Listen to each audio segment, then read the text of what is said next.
All right, everybody, I'm going to talk about low carb, high fat, and how it's going to help people.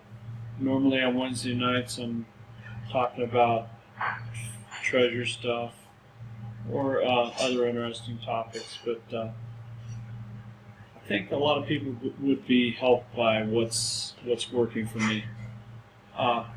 Man, I just hate this picture of me. A couple years ago, I had to be over 250 pounds, chubby cheeks, almost the same, style, but clothes don't help you look any better.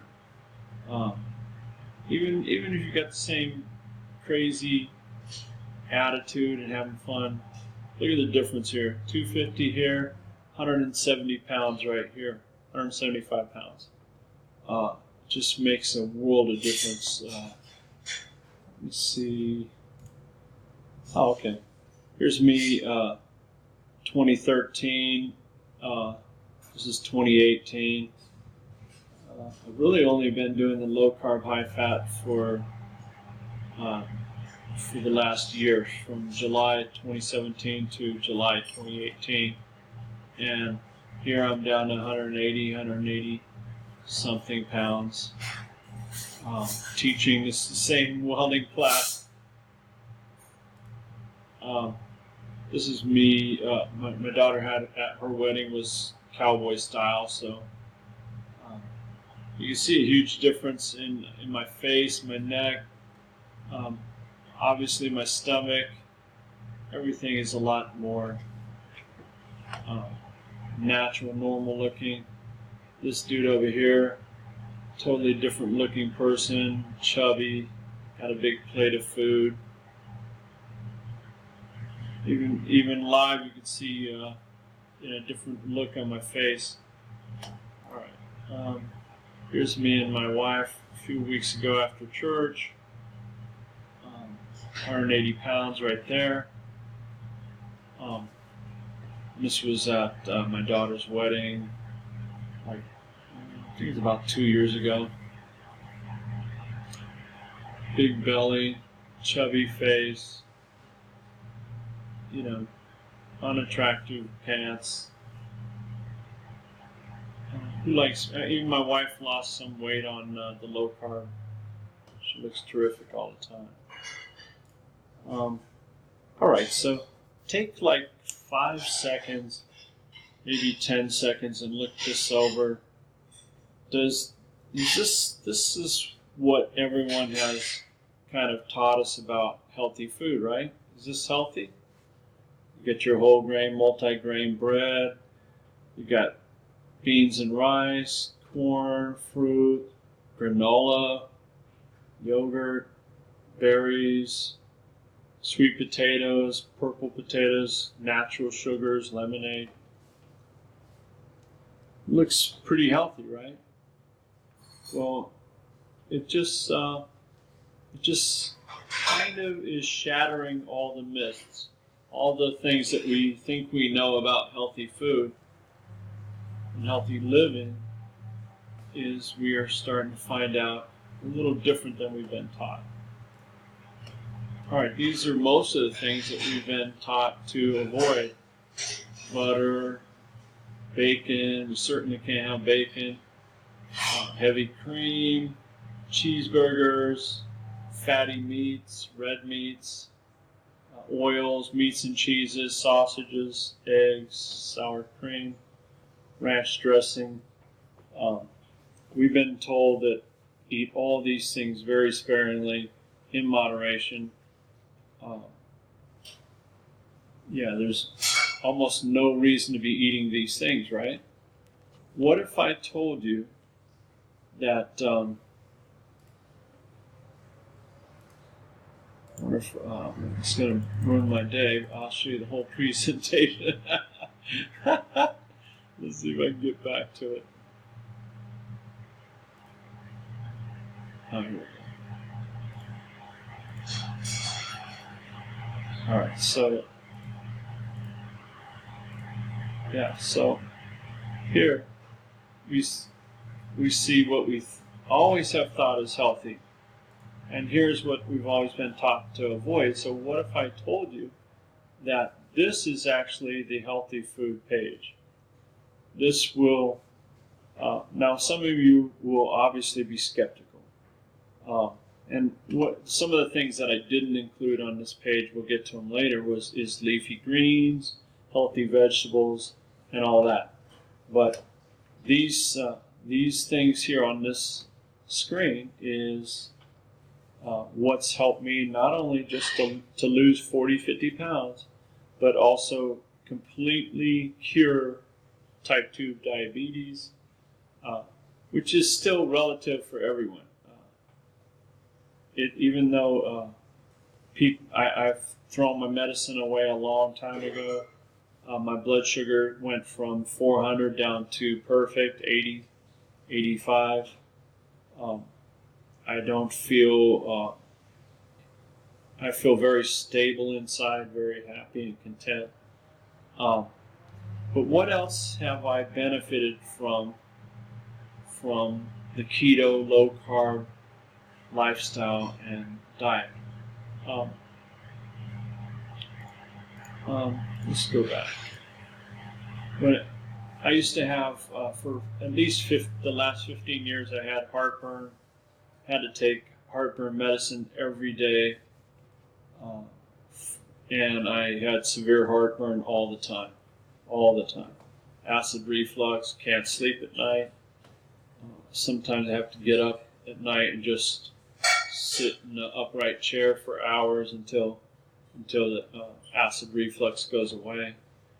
What else have I been? All right, obviously it's great to lose 50 pounds.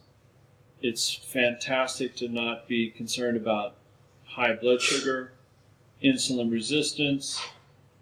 All of that is cured as best as is possible to cure something. Now, the reason I say it that way is because we all, even there's pre-diabetes and there's diabetes. Well, I even take it a step further. Pretty much anyone who is not at their perfect weight right now probably has some sort of insulin resistance. Okay, and insulin resistance, insulin is the key factor in weight gain, fat storage. Okay, eating fat is not the key item here, not the key issue. Insulin is. So what triggers insulin? All right. Insulin is triggered by anything with carbohydrates or sugar.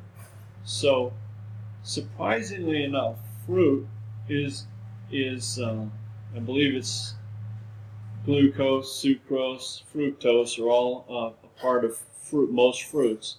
Okay, raisins is extremely high in fructose. Granola. All right. If our blood system now, if we're only supposed to have like a teaspoon or a tablespoon, I forget, of sugar in our current bloodstream, then eating this bowl of granola here would skyrocket our blood sugar, and our body has to deal with that. Well, all the fructose, I have been told, goes directly to the liver for storage, and glucose goes in your bloodstream and triggers an immediate response by insulin. Otherwise, we would probably die. So insulin is extremely important for managing our blood sugar and keeping it at that 1 teaspoon amount of sugar in our blood.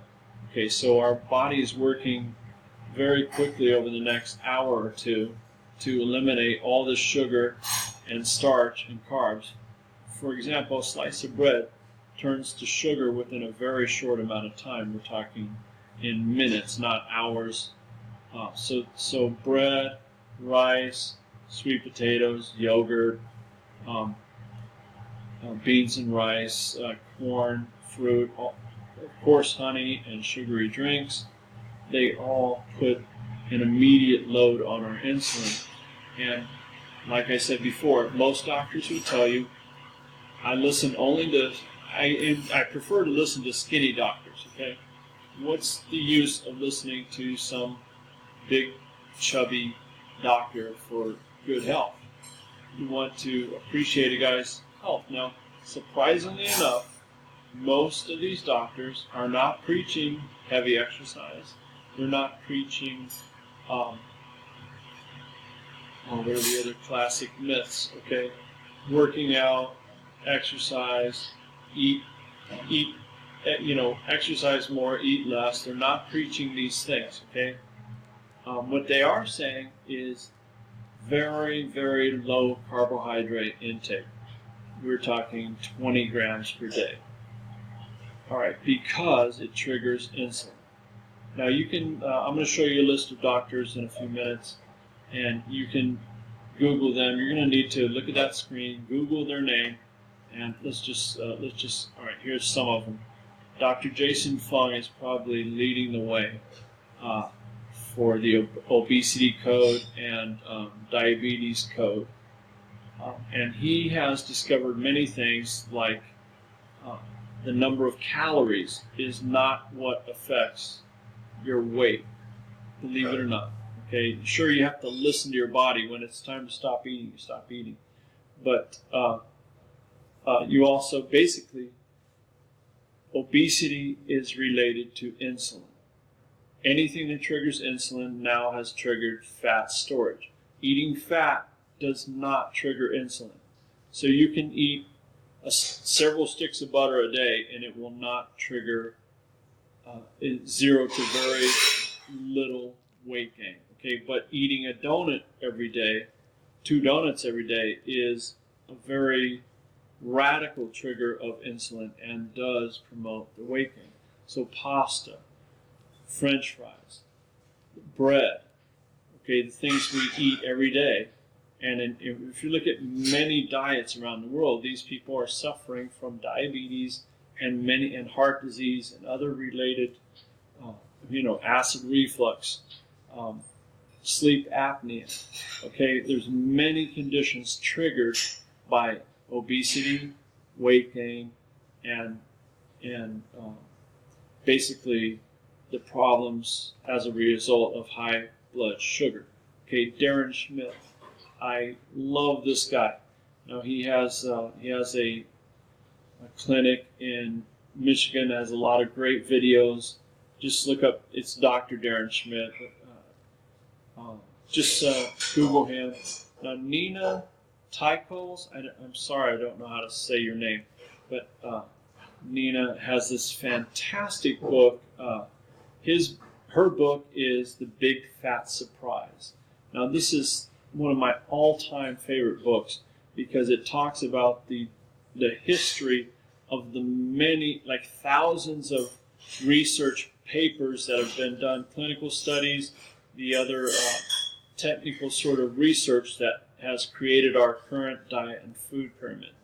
And she talks about the real role and the real medical data on meat and oils, fats, and also carbohydrates and the other myths. She addresses those and the problems with the different technical articles of how some of these medical studies have been skewed for many different reasons, like testing, doing vital testing during Lent, where there's no meat intake, and calling that a Mediterranean diet and other things.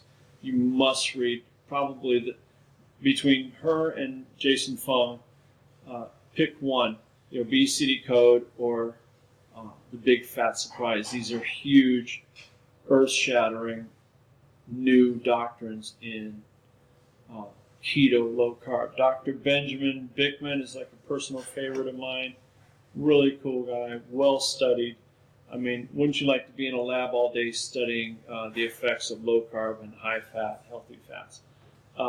Freaking love this guy, Dr. Bikman. He's on the technical side of, easy to understand though, very likable guy, easy to understand. Listen to some of his videos. Stephen Phinney, I like a ton of the things he's saying. Dr. Mercola, I love what he's saying. Thomas De Palma, what the heck is his name? The guy, there's another guy on YouTube. You'll start getting to know some of these big